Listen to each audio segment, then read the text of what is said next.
मराठा आरक्षणाच्या मागणीसाठी आमरण उपोषणाला बसलेल्या मनोज जरांगे पाटील यांची प्रकृती अतिशय नाजूक असल्याची माहिती मिळते. जरांगे पाटलांच्या उपोषणाचा 6वा दिवस असल्याने त्यांना खूप अशक्तपणा येऊन भोळ आली, म्हणजेच ते बेशुद्ध झाले. त्यांनी अन्न पाण्याचा त्याग आणि औषध उपचाराला सुद्धा मनाई केली, पण त्यांची तब्येत आता प्रचंड बिघडली.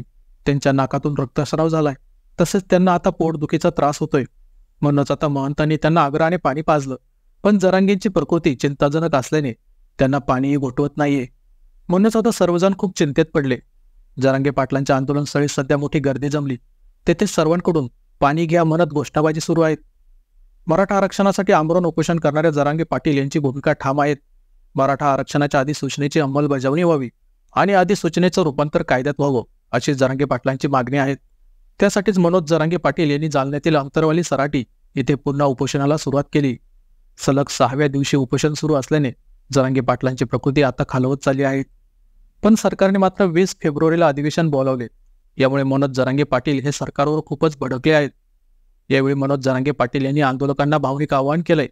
ते म्हणाले की मी जर मेलो तर मला असं सरकारच्या दारात नेऊन टाका.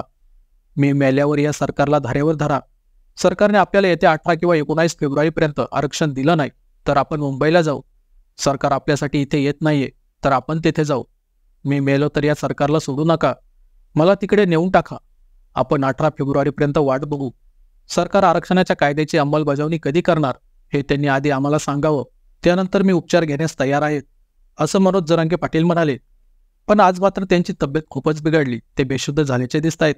त्यामुळे सरकार जाऊ द्या खड्ड्यात. तुम्ही आता उपचार घ्या. तुम्ही किमान आमच्यासाठी स्वतःवर उपचार करून घ्या, असं म्हणत तेथे उपस्थित असलेले लोक मनोज जरांगे पाटील यांना पाणी घेण्याचा आग्रह करत आहेत.